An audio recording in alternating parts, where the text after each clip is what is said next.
Andy Tower, a master perfumer. What would his best-selling fragrances look like as drawings? Welcome to Smellomania. It's a visual fragrance review channel where I attempt to draw what I'm smelling. Today I'll be analyzing 3 legendary perfumes from Andy Tower: Le Maroc Pour Elle, Le du Désert Marocain, Say, let me hear you say it. L'air du désert marocain. Yeah. and Coeur du Désert. Those 3 creations are all about the desert. Let's call it the desert timeline. Number 1. Le Maroc Pour Elle, which translates into Morocco for her, the very first creation by Andy Tower, released in 2005. Number 2. Le du Désert Marocain, Moroccan Desert Air, also released in 2005. And then Coeur du Désert, which literally translates like this: in the heart of the desert, launched in 2016. Now that we know which is which and what came first, let's analyze everything.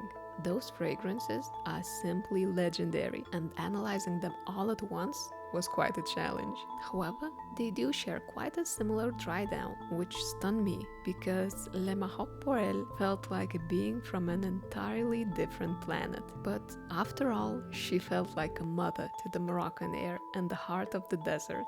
She was the one that started Andy Tower's career, so I made a quick sketch of her as a caring sand mother hugging her 2 children, Le du Désert Marocain and Coeur du Désert.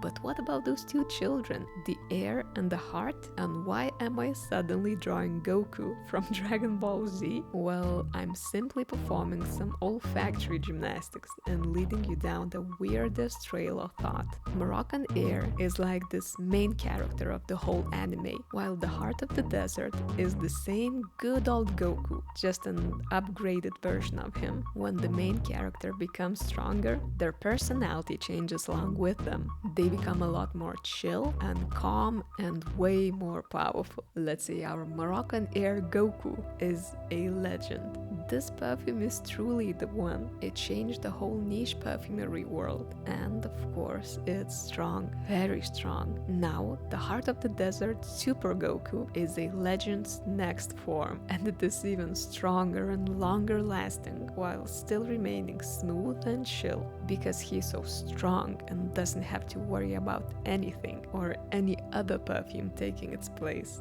Let me take you back to Le Maroc Pour Elle. The official notes are a rich citrus quart bursting with mandarins and a hint of lavender, Moroccan rose at dawn, combined with the seductive scent of jasmine, cedarwood from the high Atlas, and balm of oriental woods. Look at how dark and rich in color this perfume is. Be really careful because it stains. It even left a mark on my skin. So this is my tiny perfume testing shelter. Be careful with this one. Okay, quick tour. Yeah, my sample boxes. Oh yeah, this one. I received a personal letter from Andy Tower himself. I tried to purchase the samples and they didn't reach me the first time, so we had to try again. Thank you so much. We all hope that you will get this order of yours. I guess it's fragrantly Andy Tower. I mean, amazing. They treat every single customer like they deserve the best. Oh, and I've received a tiny sample of Rose Flash. Yeah, I've saved it because it smells so good. It's been a few months now, but I can still smell it. But they do not offer samples. I might have to buy a whole bottle. So yeah. Le Maroc Pour Elle. I felt intimidated the very first time I sprayed it on. I'll be honest, for a few seconds I even considered washing it off. Why is it so popular? This creation brought so much success to Mr. Tower after all, so I might be missing something. And then I realized that it must be my background. The only spices I tasted as a kid were salt, pepper, and cinnamon. And now this oriental balm caught me off guard. I've seen people on the internet comparing the smell to an Indian spice shop, a very popular incense called Nakchampa, or even a harsh oriental herbal soap. I could see where those analogies are coming from, but I don't really agree. However, they set the stage quite well. To me, Le Maroc Pour Elle is a floral pornography. The jasmine and the rose are up to something illegal in here. It's as if they merged together and gave birth to a darkest, sultriest, almost offensive love child. And then a new species of plants were born, with blossoms in the shape of tiny belly dancers. This plant would only bloom at night, in the middle of the desert. No leaves, only dry, sandy branches and huge, kinky blossoms.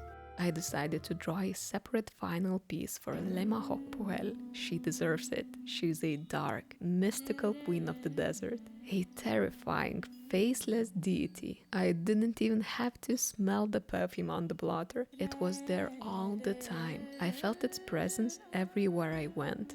This is not a perfume you just secretly buy for yourself, because everyone knows if you do.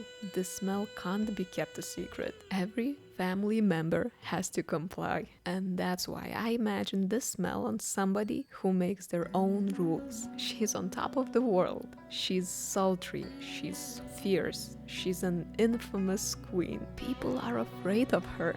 I came to a conclusion that I'm not worthy of this fragrance, and that's exactly why I almost fainted after spraying it on my wrist. I won't lie, at first I thought that this is even worse than Sécrétions Magnifiques by État Libre d'Orange. My husband even thought that this smelled like some old vase water. But then my mother-in-law came to visit us and she absolutely loved the smell. I'm just not there yet in my life. So I drew a faceless desert deity in the middle of the night. She's rolled up into a masterfully crafted Persian rug, slowly dissipating into the dunes. Have you smelled Le Maroc Pour Elle? Let me know what you think.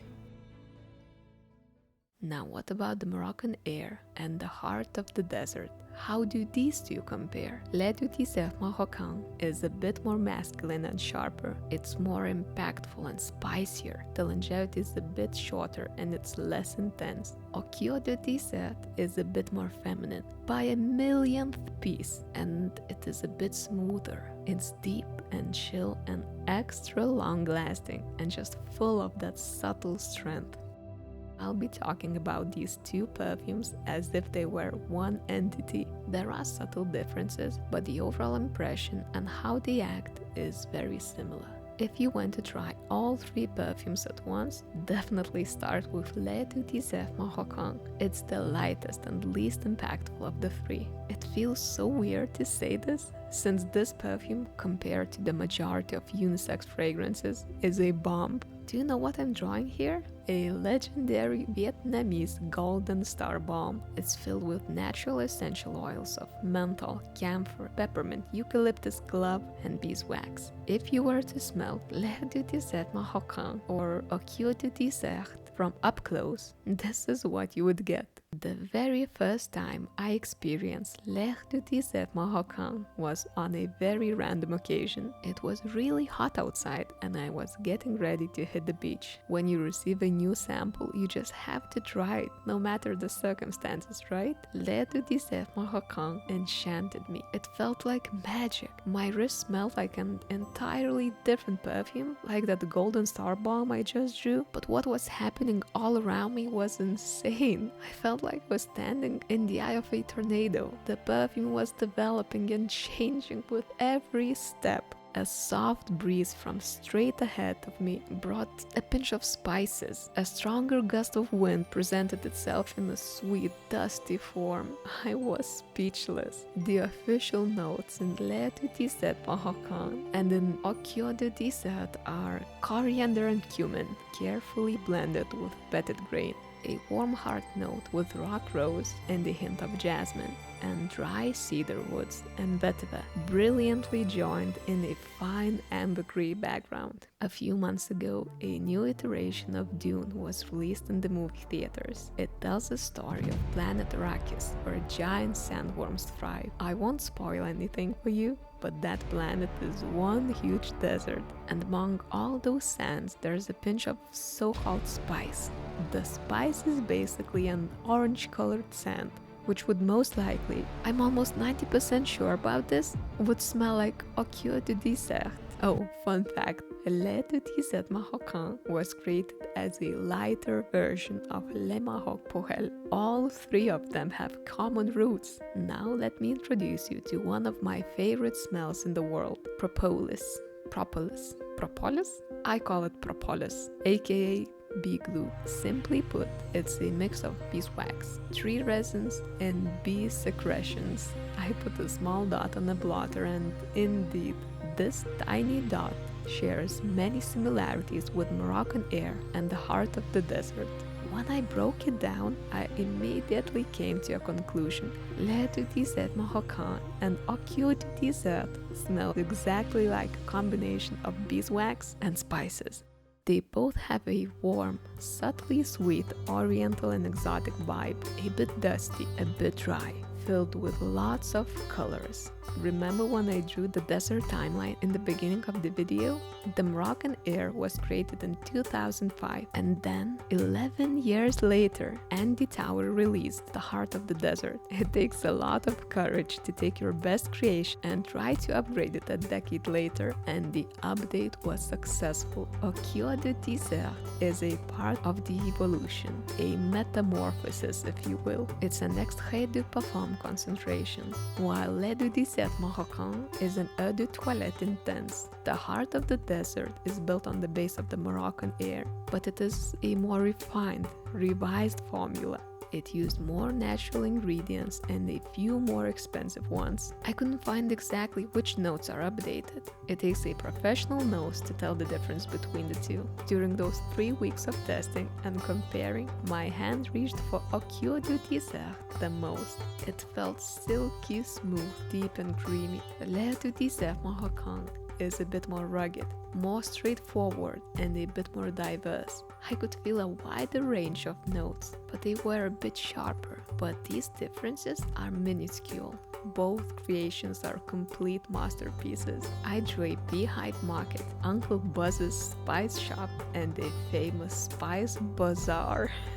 Beeswax mixed with spices, no honey, just a faint sweetness from the wax, delicate smokiness, and colorful spices from all around the world. There were so many colors in these two creations, so many different facets shine through every time I smell them. And that was all for Andy Tao's creations. Thank you so much for watching, and see you on the other one the next week. Bye.